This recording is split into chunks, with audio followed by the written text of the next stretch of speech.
जैसे आसमान छू रहा है। शायद आसमान भी ये आवाज़ सुनने के लिए झुक गया होगा। संगीत दुनिया के बादशाह, शहंशाह तरन्नुम, इस उपाधियों से जाने गए पसंदीदा गायक मोहम्मद रफ़ी साहब के बारे में जितना कहे उतना कम पड़ता है। उनकी अलौकिक ईश्वरीय आवाज़ का वर्णन करने के लिए शब्द आधे अधूरे रह जाते हैं। ये आवाज़ आज हर संगीत प्रेमी के सांस और जीवन का हिस्सा बन गया है। इस खूबसूरत आवाज़ के साथ साथ रफ़ी साहब की सबसे अलग खासियत है, उन्होंने अपने जीवन में प्रति एक उम्दा ख्याल रखा था, मानवता का। उच्च कोटि की मानवता, ये लक्ष्य पाने के लिए उन्हें हमेशा कोशिश की। बचपन में एक गाते हुए फकीर के पीछा करते करते करते उनका गाना दोहराते थे। कहते हैं बचपन जिनके साथ गुजरता है उसी तरह जीवन का ढांचा बन जाता है और जिंदगी में भी भर वही छाया बनी रहती है। एक फकीर जो दुनिया के मोहजाल से दूर सिर्फ दूसरों का ख्याल करने वाला, दूसरों की भलाई करने वाला, दूसरों के लिए अल्लाह से दुआ मांगने वाला, ऐसे इंसान, उनकी छाया, उनका प्रभाव रफ़ी साहब के जीवन और जीवन शैली में दिखाई पड़ता है। गाने का शौक कैसे पैदा हुआ? गाने का शौक पैदा ऐसा हुआ जब मेरी उम्र 10 साल की थी जी। तो जिस मोहल्ले में हम लोग रहते थे वहाँ एक सुबह सुबह फकीर आया करता था। अच्छा। तो वो गाकर पैसा मांगता था। अच्छा। तो जब गाता था वो, तो उसकी आवाज़ मुझे इतनी अच्छी लगती थी तो मैं वो जाना चाहता जा रहा था, मैं उसके पीछे पीछे चलता, मैं भी साथ साथ में चलता था। वो गाना वो पंजाबी में है, मैं आपको सुनाता हूँ। उसके बोल है उसके, खेडन दे दिन चार निमाए, खेडन दे दिन चार। तो मैं उसको आपको थोड़ा अगर खुशी करता हूँ ट्यून में सुनाता हूँ। खेडन दे दिन चार निमाए, खेडन दे दिन चार। वो इतना मीठा उसका आवाज लगता था मुझे, तो मैं जहाँ जहाँ जाता था उसके पीछे पीछे पीछे पीछे उसको देख देख के मुझे गाने का शौक। देखा जाए तो पूरी दुनिया में रफ़ी साहब को बहुत सारी प्रतिष्ठा, मान सम्मान, पैसा, सब कुछ मिला। फिर भी ये होते हुए भी उन्हें कोई अभिमान या गर्व उन्हें छू भी नहीं सका।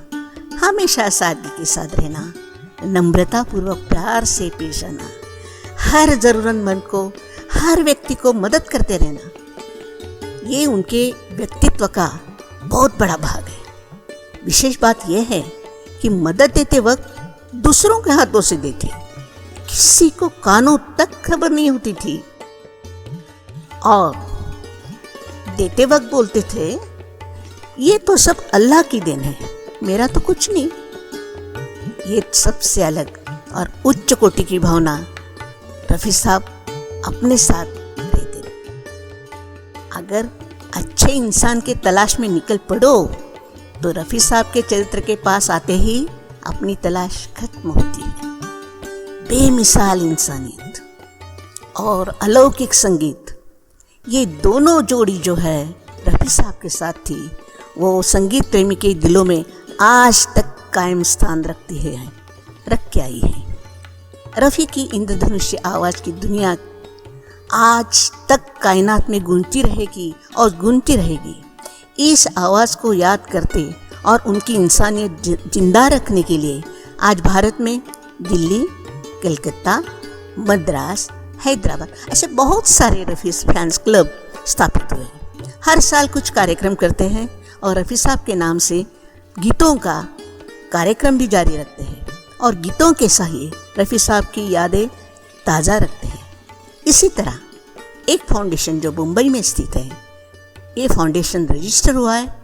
इस फाउंडेशन का नाम है World of Mohammed Rafi Welfare Foundation. तो चलो इस फाउंडेशन के बारे में और आज तक उन्होंने जो भी कार्य किया है उनके सारांश रूप में क्यों ना हो जानकारी लेने का प्रयास करेंगे। समाज के लिए, भलाई के लिए कुछ काम हाथ में लो तो पूरा करने के लिए बहुत बड़ा योगदान देना पड़ता है। रफ़ी साहब ने गरीबों के लिए और ज़रूरतमंद के लिए जो मदद की है, जो इंसानियत की काम किया है, वो उनके जाने के बाद भी शुरू रहे, जारी रहे। ये उदात्त विचार रफ़ी साहब जी की फैमिली, उनके मेंबर्स और कुछ अनदर मेंबर्स, उन्होंने अपने हाथ में लेने का ठान लिया। और इस महान विचारों के साथ एक फाउंडेशन स्थापन करने का सबसे पहले ख्याल फाउंडेशन के आज के मेंबर और डायरेक्टर श्रीमान एन.आर. वेंकटचलम, जो आज वेंकट जी के नाम से पहचाने जाते हैं, उन्होंने पहले ये विचार रखा और विचार करते ही अपने घर में मीटिंग बुलाई और अपना विचार उनके सामने रखा। और सिर्फ 5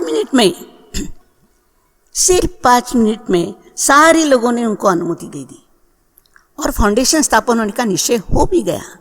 वेंकट जी इस फाउंडेशन के फाउंडर मेंबर है, ऐसा कहे तो शायद गलत नहीं होगा।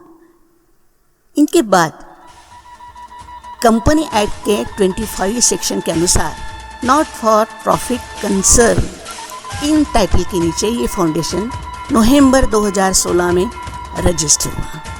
इस फाउंडेशन की यही विशेषता है कि ये रजिस्टर हुआ है और इस संस्था में रफ़ी साहब के फैमिली मेंबर शामिल है। रफ़ी साहब के नाम से ये फाउंडेशन जब रजिस्टर हुआ तो इसका नाम World of Mohammed Rafi Welfare Foundation रखा गया। स्थापन करते समय फाउंडेशन का मिशन यही रहा है कि ज़रूरतमंद को हर तरह की मदद की जाए, इंसानियत जिंदा रखे। और यही संस्कारी विचार के साथ ये फाउंडेशन ने आज तक 23 लाख रुपए डोनेट किए हैं। World of Mohammed Rafi Welfare Foundation और उसके चेयरपर्सन जो है हम हैं और 5 डायरेक्टर्स भी हैं इसमें Yasmin is one of them, Parvez हैं, एक मिस्टर वेंकट करके हैं, एसपी बाला सुब्रमण्यम वो भी हैं इसके अंदर, he is one of the directors, और मिस्टर करुणेश बेंगलोर के हैं, बिजनेसमैन है, वो भी है इसके अंदर हैं। तो बस ये शुरू किया है हम लोग ने इसी उम्मीद से कि अब्बा तो खैर बहुत चैरिटी करते थे, किसी को पता भी नहीं चलता था वो क्या करते थे। उनके इंतकाल के बाद हम लोगों को मालूम पड़ा था कि अब्बा कई घरों में चूल्हा जलता था। जी उनके घर चलाते थे जी। हमने सोचा why don't we continue the trend, you know, by helping the poor, the underprivileged people, ताकि उनका भी जी तो उनका भी ज़रा हम लोग जितना बन पाता है और पूरी कोशिश करेंगे कि जिस तरीके से हमारे अब्बा करते थे, पूरी कोशिश है कि हम लोग भी इस फील्ड में आगे बढ़े और लोगों की मदद करें। और इस कार्य को सफलता देने वाले इस फाउंडेशन के पहले 5 मेंबर थे, बाद में एक मेंबर ऐड हो गए, कुल मिलकर 6 मेंबर्स हैं। ये मेंबर की जानकारी इस नीचे दिए हुए छोटे से फोटो के साथ आपको मिल सकती है। ये जो डायरेक्टर्स की लिस्ट है, इसमें सभी डायरेक्टर्स की कुछ जानकारी सारांश रूप में देने के प्रयास करती हूँ। सबसे पहले इस फाउंडेशन की चेयरपर्सन आदरणीय नरसिंह जी, जो मोहम्मद रफ़ी की 2 नंबर की बेटी है। हम क्या बताएं, हमारे वालिद जो थे, हमारे अब्बा जो है, हम सबों को बहुत चाहते थे। वो ज़्यादातर फैमिली मैन थे, रिकॉर्डिंग पे बेशक जाते थे क्योंकि उनका काम था, उनका प्रोफेशन था, लेकिन सीधे घर आते थे और बस फैमिली के ही बीच में बैठना चाहते थे। उनकी कोई सोशल लाइफ भी नहीं थी कि या पार्टी वगैरह कुछ भी नहीं, वो हम ही लोगों के साथ ज़्यादा वक्त गुजारा करते थे। तो काफ़ी अच्छा लगता था। अब्बा हम लोगों को पिकनिक्स पे भी, जब छोटे थे तो पिकनिक्स वगैरह पे लेके जाते थे। लोनावला में हम लोगों का बंगला था, तो हर वीकेंड पे हम लोग वहाँ पे सब साथ में रहते थे। बहुत ही अच्छा लगता था। सारे हम माशाल्लाह से 7 बहन भाई, हम लोग सब साथ ही में रहते थे। जैसे फाउंडेशन स्थापन हुआ तो चेयरपर्सन इस नाते से नरसिंह जी के हाथों से गरीब महिलाओं को सिलाई मशीन दी गई। कुछ निराधार बच्चों को भी उन्होंने मदद की है। वसंत मेमोरियल ट्रस्ट मुंबई, ऐसे सारे संस्थान को मदद दी गई है। 2 नंबर के डायरेक्टर आदरणीय यास्मीन जी रफ़ी साहब से सबसे छोटी बेटी, लाडली बेटी। लाडली इसलिए कह रही हूँ कि जब भी रफ़ी साहब को कोई रिकॉर्ड निकालना हुआ गाने का तो वो यास्मीन जी को ही कहते थे, और यास्मीन जी बड़ी खूबी से वो काम निभाती थी। आप YouTube में या वीडियो में देखो तो आपको दिखेगा कि बचपन से यास्मीन जी हमेशा अपने अब्बा के साथ रहती थी। रफ़ी साहब हारमोनियम पर रियाज करते हो तो वहाँ यास्मीन जी दिखती है। रफ़ी साहब के कुछ अवार्ड हो तो अवार्ड के साथ भी दिखती है। कई एयरपोर्ट का फोटो हो वहाँ भी दिखती है। इसका मतलब है हमेशा अब्बा के साथ और रफ़ी साहब के साथ रहने वाली छोटी बेटी यास्मीन जी। और सिर्फ लाडो प्यारों से नहीं, इन्होंने अपना जीवन बिताया। जैसे रफ़ी साहब बीमार पड़े तो उनके अंतिम समय तक हॉस्पिटल में उनकी सेवा में रही है। एक बेटी होने के नाते अपना पूरा कर्तव्य उन्होंने निभाया है। ये दोनों बेटियां नसरीन जी और यास्मीन जी, उन्होंने फाउंडेशन के माध्यम से रफ़ी साहब की इंसानियत जिंदा रखने का पूरा ख्याल रखा है और ये निरंतर ये काम कर रही है। इनका ये काम पिताजी के प्रति बेशुमार प्यार और सम्मान दर्शाता है। मैं ना चाह के जीवन मेरा भी लेके महके गुड़िया सी मेरी लाडली, गुड़िया सी मेरी लाडली, प्यार की नन्ही मैं ना चाह के जीवन मेरा भी लेके महके गुड़िया सी मेरी लाडली।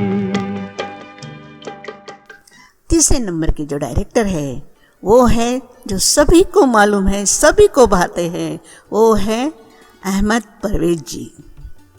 परवेज जी वैसे रफ़ी साहब के जमाई हैं, पर सभी को मालूम है जब उनके सामने जाते हैं तो उनका व्यवहार जैसे रफ़ी साहब के ही बेटे हैं।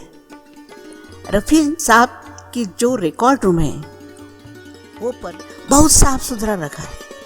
ये सारे रिकॉर्ड्स, अवार्ड्स, इंस्ट्रूमेंट, इसकी देखभाल ऐसी की है, सालों साल ऐसे दिखता है कि जैसे नया ही लग रखा है।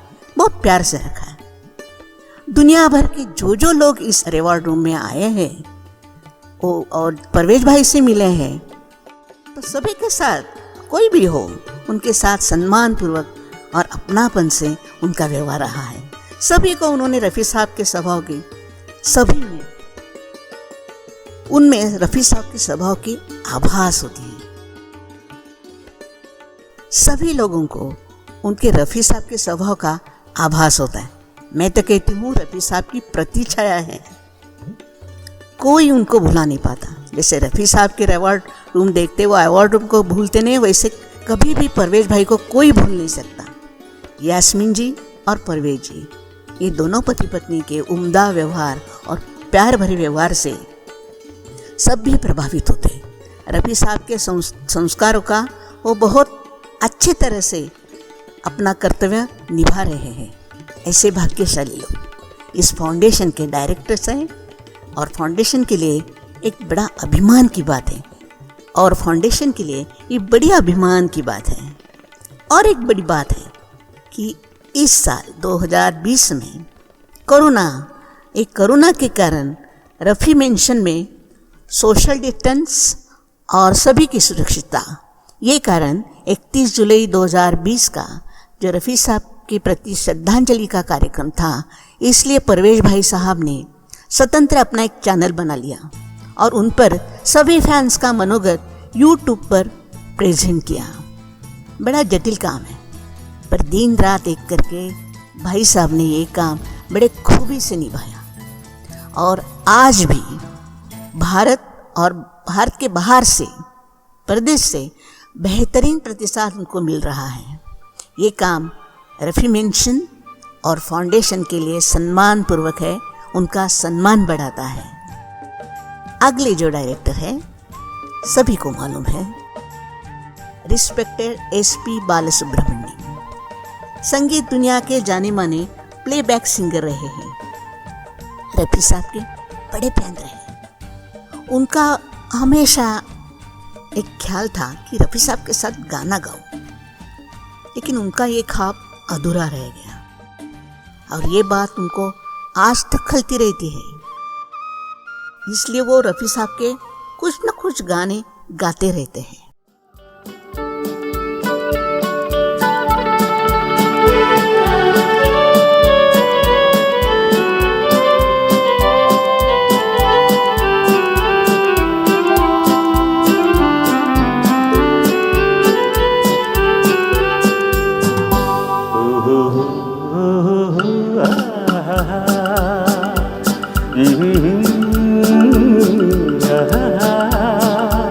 ये देख दिल झूमा ली प्यार ने अंगड़ाई, दीवाना हुआ बादल सावन की घटा छाई।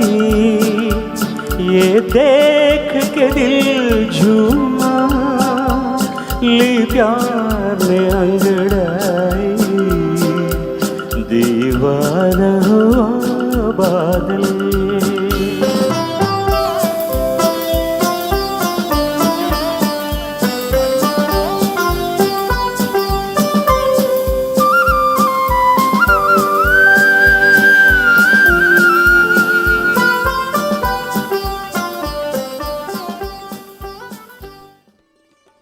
बालसुब्रमण्यम की बात अगर कहे तो रोजा फिल्म का गाना सभी को पसंद है, लेकिन बालसुब्रमण्यम जी ने जो तमिल भाषा में ये गाना गाया है वो सुनते बड़ा मजा आता है।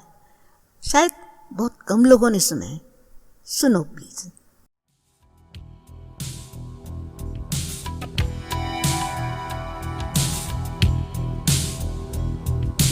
रोजा जाने मन तू ही मेरा दिल, तुझ बिन तरसे नैना, कादल रोजावे எங்கே நீ எங்கே, கண்ணீர் வழியுதடி கண்ணீர், आँखों में तू है आंसू में तू है, கண்மூடி பார்த்தா நெஞ்சுக்குள் நீதான், என்னானதோ ஏதானதோ சொல் சொல், காதல் ரோஜாவே எங்கே நீ எங்கே, கண்ணீர் வழியுதடி கண்ணீர்।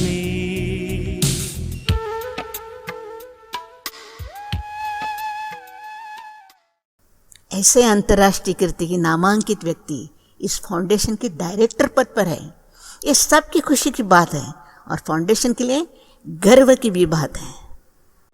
Songs anywhere and everywhere you can find a glimpse of Rafi Saab. He comes and blesses me in my songs. There is no exaggeration, not an iota of exaggeration. I'm living with the great experience of listening to Rafi Saab's music and voice. I feel so sad I could not meet him. I am so blessed I have become a member of this beautiful family. As they are as righteous as Muhammad Rafi Saab is, and they are doing so much for the community. They are as soft and as gentle as Muhammad Rafi Saab personality and his voice also. And I am grateful to them all who have accepted me as one of their family. Will give me and all my parivar long life so that we can work for the benefit of so many downtrodden and good people. Namaskar, आदाब। अगले जो director है वो है आदरणीय BM Karunesh. ये भी जाने माने फाउंडेशन के डायरेक्टर रहे हैं। बंगलोर से बिलोंग करते हैं। एक बिजनेसमैन इस पोस्ट से जाने जाते हैं। और अगले जो डायरेक्टर हैं आदरणीय वेंकट जी, इस फाउंडेशन के फाउंडर मेंबर हैं। कहे तो फाउंडेशन के होल सोल है। बहुत बड़े समाज सेवक है। समाज सेवक होते होते जिंदा दिल उनकी प्रतिमा है। वो रफ़ी साहब के बड़े फैन रहे हैं। जब भी चाहे तो कभी कभी रफ़ी साहब के गाने गुनगुनाते रहते हैं।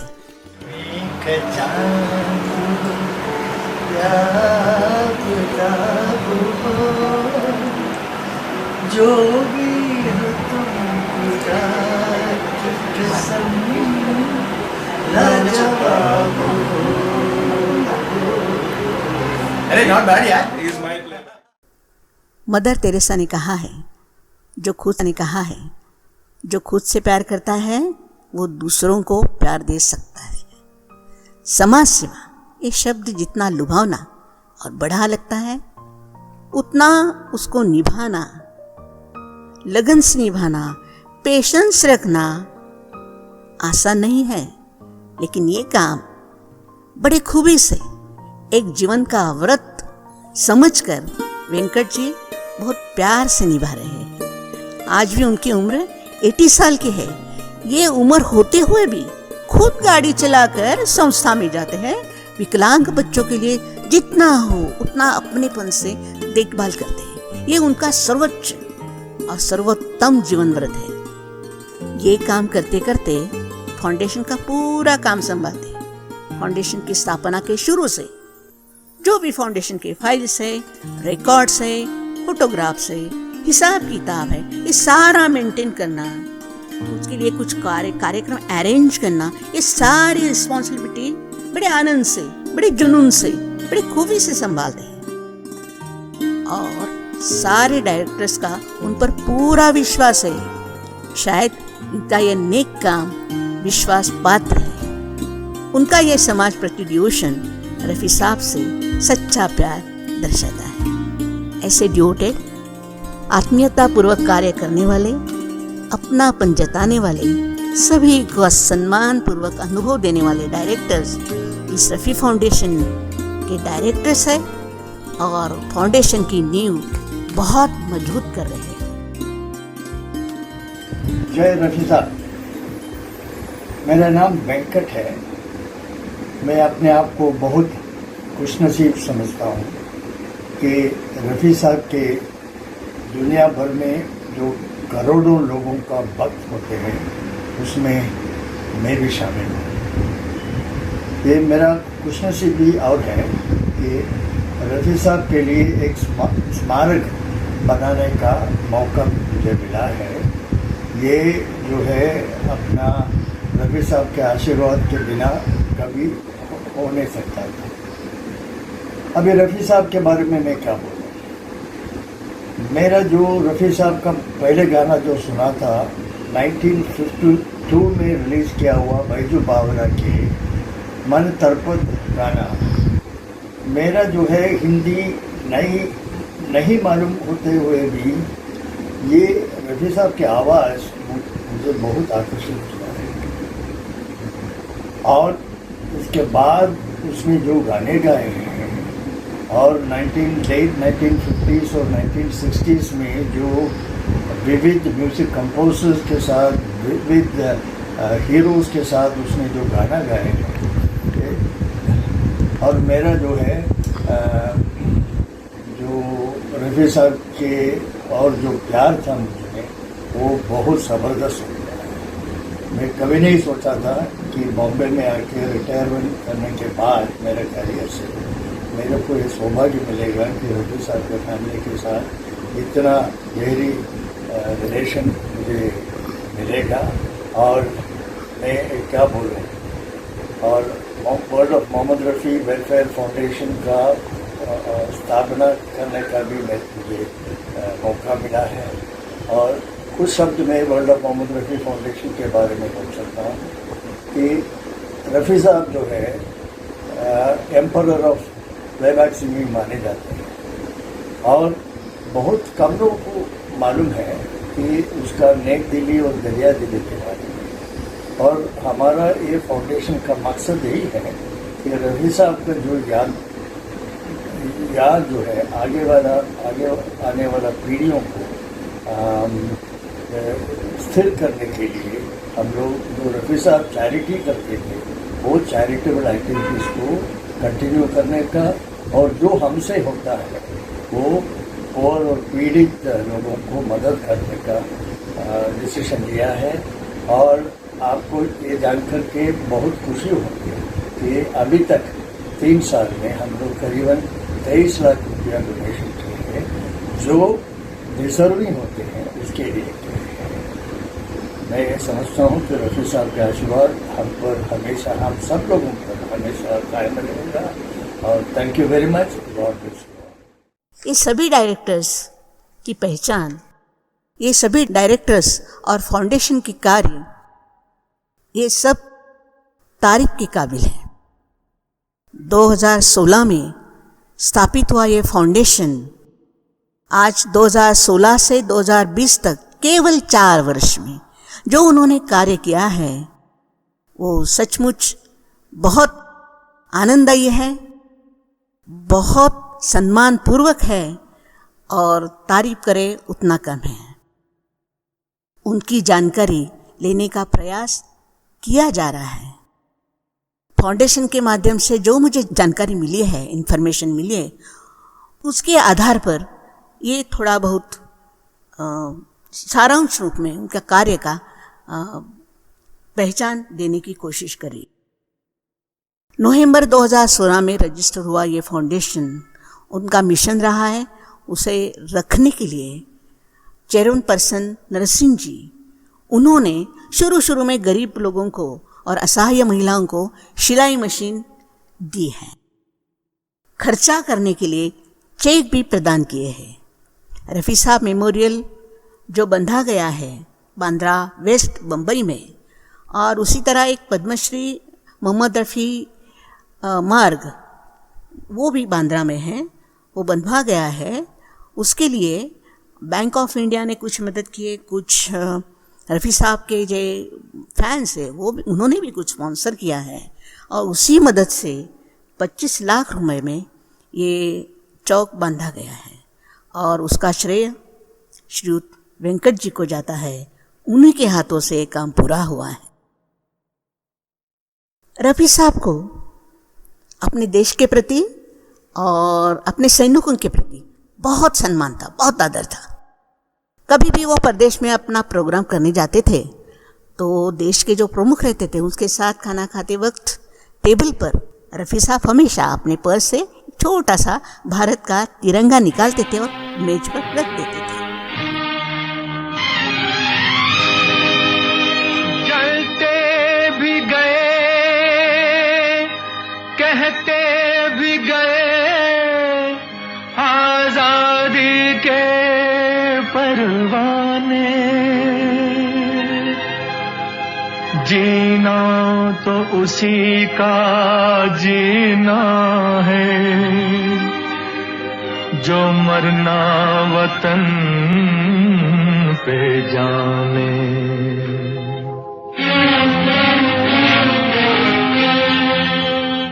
ऐ वतन हमको तेरी कसम, तेरी राहों में जहाँ तक लुटा जाएंगे। फूल क्या चीज है तेरे कदमों पे, हम भेंट अपने सरों की चढ़ा जाएंगे।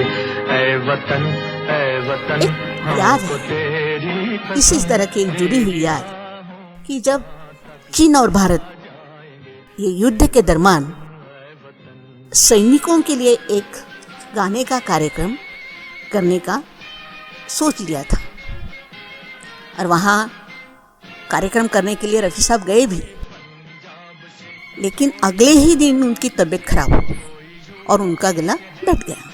उन्हें महसूस हुआ कि अब सैनिकों के लिए वो नहीं गा पाएंगे। उनकी आंखें भर आई, बहुत दुख हुआ। तभी वहाँ मौजूद एक्टर दिलीप कुमार, उन्होंने उनको शहद और अदरक का घोल दे दिया। दूसरे ही दिन उनका आवाज़ ठीक हो गया और वो बहुत खुशी इतने बड़े ऊंचे बर्फीली पहाड़ पर चढ़कर सैनिकों की जो भी फरमाइश है वो पूरी की। उनकी ये देशभक्ति और सैनिकों के प्रति प्यार और सम्मान उन्होंने हमेशा कायम रखा और फाउंडेशन ने इनके यही महान भावना का आदर करते हुए 2016 में सैनिकों के लिए 16 लाख का चेक प्रदान किया है और 2018 और 19 में 15 लाख का चेक प्रदान किया गया है। उसी तरह कुछ संगीत कार्यक्रम भी किए हैं और उनसे जो भी इनकम मिलता है वो सभी सैनिकों के लिए और ज़रूरतमंद के लिए दिया जाता है। 2020 में जो लॉकडाउन का समय आ गया, इस समय में फाउंडेशन ने ज़रूरतमंद को पैसों की मदद की है। इसी तरह भविष्य में भी कुछ योजना उन्होंने रखी है, वो भी समाज के लिए, जो ज़रूरतमंद है उनके लिए है। ऐसी जानकारी फाउंडेशन के द्वारा मिली है। जब भी कोई समाज कार्य और समाज कार्य करने की कोई योजना शुरू करने का समय आता है तो उनके लिए फिनेंशियल साइड मजबूत होना या सरप्लस होना जरूरी होता है।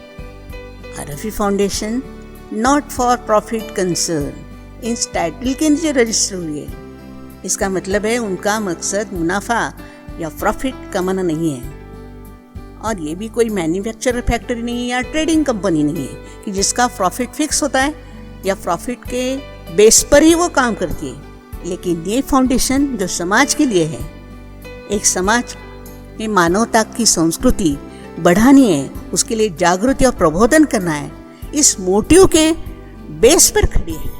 इसे पूरा करने के लिए उन्हें कार्यक्रम अरेंज करना पड़ता है और उसमें से जो भी इनकम आएगा उसी हिसाब से बैलेंस रखकर या सरप्लस रख के भविष्यकालीन योजना उन्हें निश्चित करनी पड़ती है। जो भी इनकम आएगा उससे समाज को क्वालिटेटिव सर्विस देने का महत्तम प्रयास संस्थाओं का देने के लिए ये फाउंडेशन का लक्ष्य होता है। इसके लिए मिलते हुए डोनेशन, कुछ ग्रांट्स, इसका स्वरूप बहुत अनसर्टन, अनिश्चित स्वरूप का होता है। जो भी इनकम आएगा इस ग्रांट से वो भी उनकी इनकम फिगर भी फिक्स नहीं होती। इसका सरल अर्थ है कि इस फाउंडेशन के सामने उत्पन्न बढ़ाने के लिए या सरप्लस कमाने के लिए कानून के हिसाब से कुछ मर्यादा है, और समाज कार्य उसका तो कोई लिमिट नहीं होता, वो बढ़ता ही जाता है। जितना करो उतना कम होता है, और फाउंडेशन पीछे हटने वाली नहीं है। वो पीछे हटने का काम नहीं करेगी, वो तो आगे ही बढ़ाएगी। फिर भी समाज को आनंद देना, उनको खुशी देना, और देश में जितने रफ़ी फैन हैं वो सभी फैन के क्लब उन्हें एक छत के नीचे लाना, ये मकसद भविष्य के लिए ये फाउंडेशन ने रखा है। ऐसी मानवतापूर्व, संस्कारी और आनंदपूर्व समाज जीवन बनाने की नेक कोशिश करने वाली रफ़ी फाउंडेशन जो आज मुंबई में स्थित है, खड़ी है, स्थापन हुई है, और इसका ये सपना अगर पूरा हो गया तो समझो फाउंडेशन की मजबूती और बढ़ जाएगी। उनके कार्य का क्षेत्र और व्यापक हो जाए, वर्ल्ड वाइड चारों तरफ फैल जाएगा। इनके ये सच्चे कार्य और कोशिश में हम सब ने शामिल होना बहुत बहुत जरूरी है। इस कार्य को रफ़ी सर का आशीर्वाद जरूर मिलेगा। कहते हैं एक चित्र 1000 शब्द निर्माण करते हैं, लेकिन एक गाना पूरा जीवन बना सकता है। रफ़ी साहब की आवाज़ और उनके गाने संगीत प्रेमियों का जीवन का हिस्सा बन गया है, और ये हिस्सा बनने के साथ साथ अगर उनका कार्य आगे बढ़ाना हो तो ये फाउंडेशन के साथ हम सब शामिल होना जरूरी है। यही छोटी सी जानकारी आपके सामने रखी हूँ। धन्यवाद। Adab and salams to all. I am Nasreen Rafi Ahmad, daughter of Muhammad Rafi Sahab, as well as the chairperson of World of Muhammad Rafi Welfare Foundation. I need not say much about my father. The whole world knows what he is. I mean, he is loved by millions of people all over the world. They just adore him and love him and respect him. I would like to say that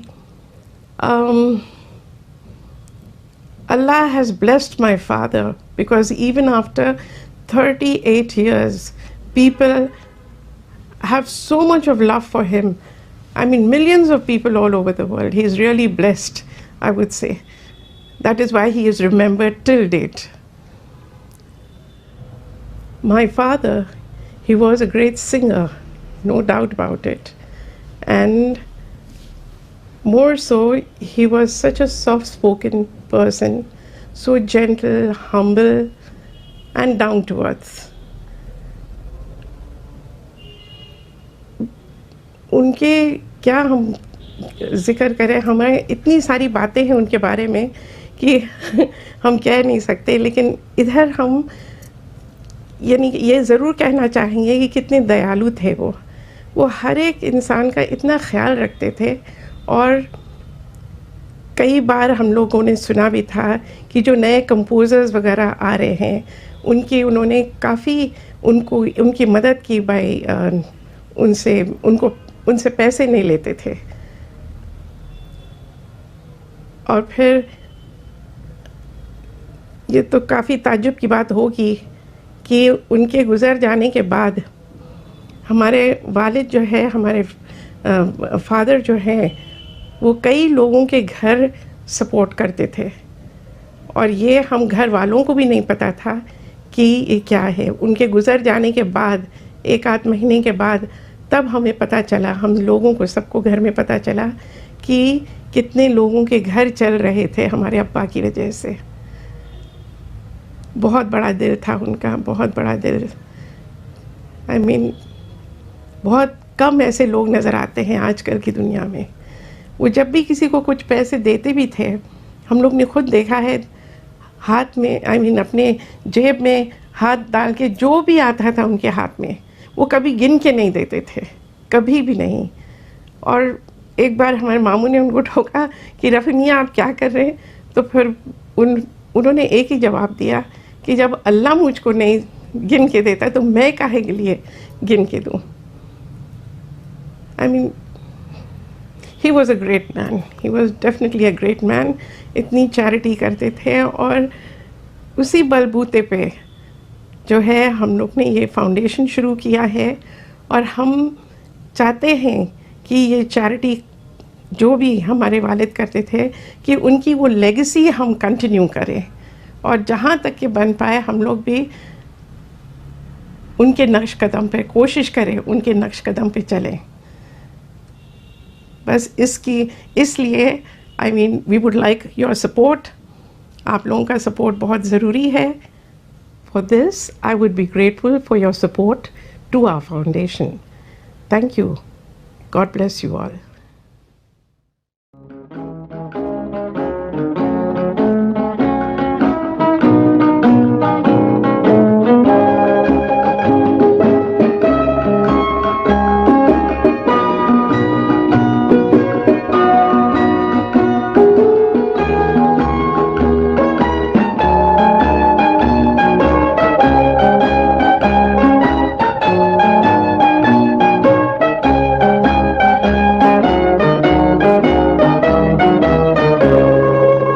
पुकारता चला हूँ मैं गली गली बहार की, बस एक छाँव जुल्फ की, बस एक निगाह प्यार की।